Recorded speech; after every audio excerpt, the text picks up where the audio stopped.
चलिए इस विश्लेषण में ईश्वरीय रक्षा और ज्ञान के कुछ बेहद अद्भुत रहस्यों को गहराई से समझते हैं। ये सवाल वाकई बहुत दिलचस्प है।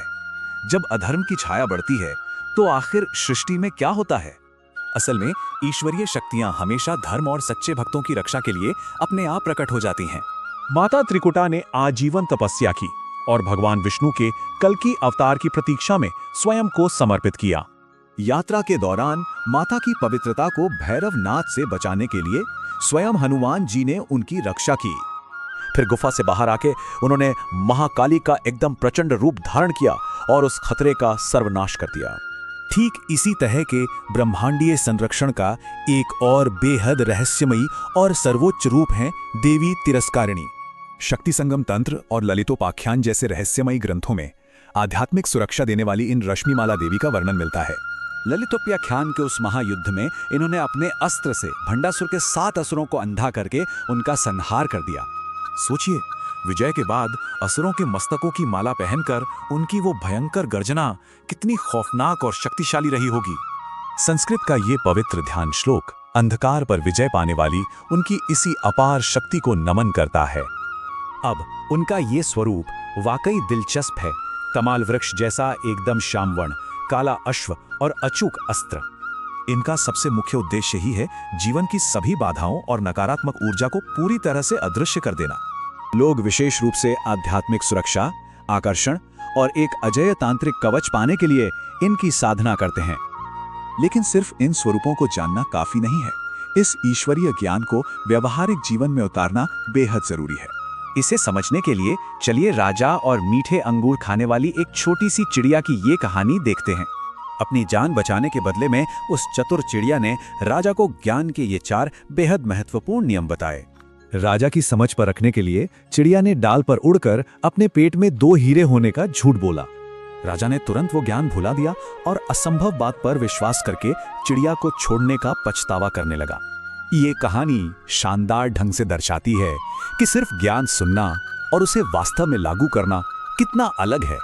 तो क्या ये प्राचीन ज्ञान सिर्फ कहानियों तक ही सीमित रहेगा या इसे सच में जीवन का हिस्सा बनाया जाएगा? तो चलिए आज के इस चर्चा में सीधे चलते हैं। आज हम बात करने वाले हैं हिंदू पौराणिक कथाओं की और कैसे वो सीधा जुड़ती हैं हमारे रोजमर्रा के एक बहुत ही आम रिचुअल से। मेरा मतलब है नारियल फोड़ने की परंपरा से। ये जानकारी सच में कमाल की है। आपको ये जानकर हैरानी होगी कि कैसे ब्रह्मांड के बड़े बड़े रहस्य और कहानियां आखिर में आकर इस एक छोटी सी क्रिया में सिमट जाती हैं। आज के इस विश्लेषण का हमारा एजेंडा कुछ इस तरह रहेगा। पहले हम द इन्फिनिट डिवाइन पिलर को समझेंगे, उसके बाद एपिक बैटल्स इन डिवोशन की बात करेंगे, फिर देखेंगे विश्वामित्र क्रिएट्स द कोकोनट और आखिर में शैटरिंग द ह्यूमन ईगो पर चर्चा करेंगे। ये एक लंबा सफर है डिवाइन स्केल से शुरू होकर हमारे हाथ में रखी एक आम सी वस्तु तक का।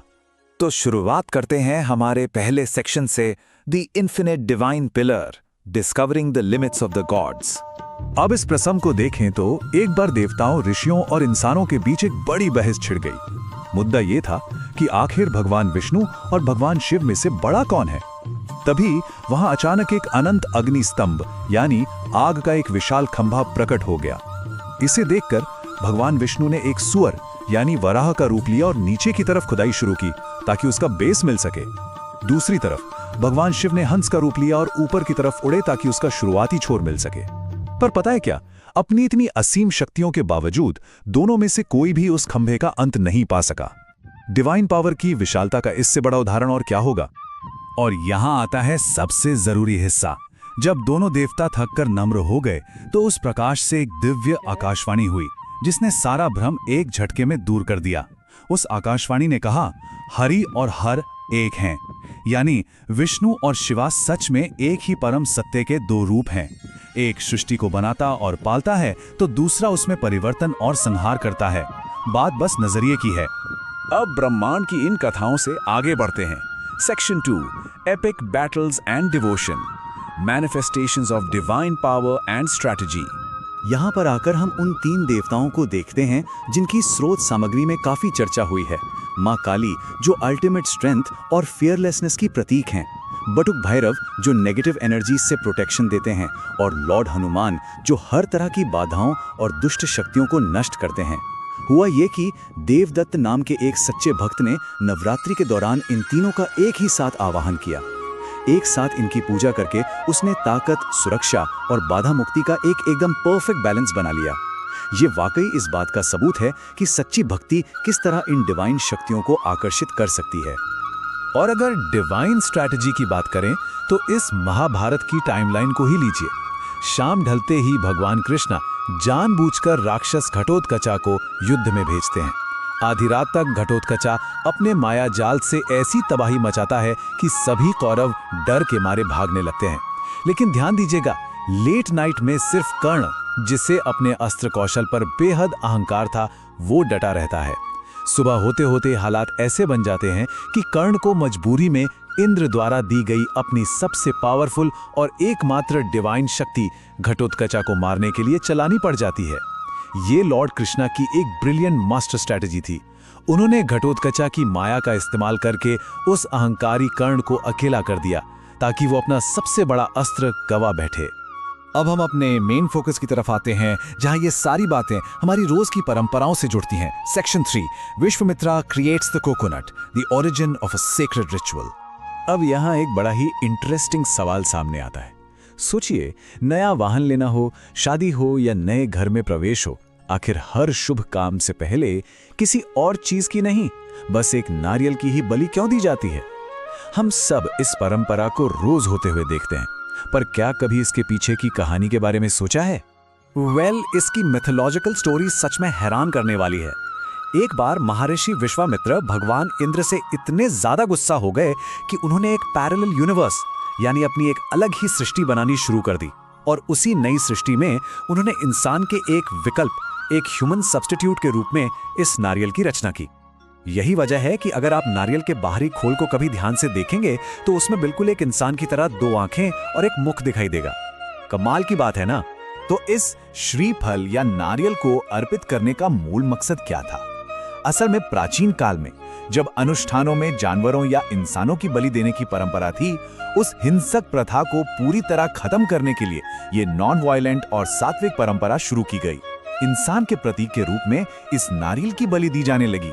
इससे हुआ ये कि पूजा का तरीका अहिंसक भी हो गया और सैक्रिफाइस का जो गहरा स्पिरिचुअल मीनिंग था वो बिल्कुल वैसा का वैसा ही बरकरार रहा।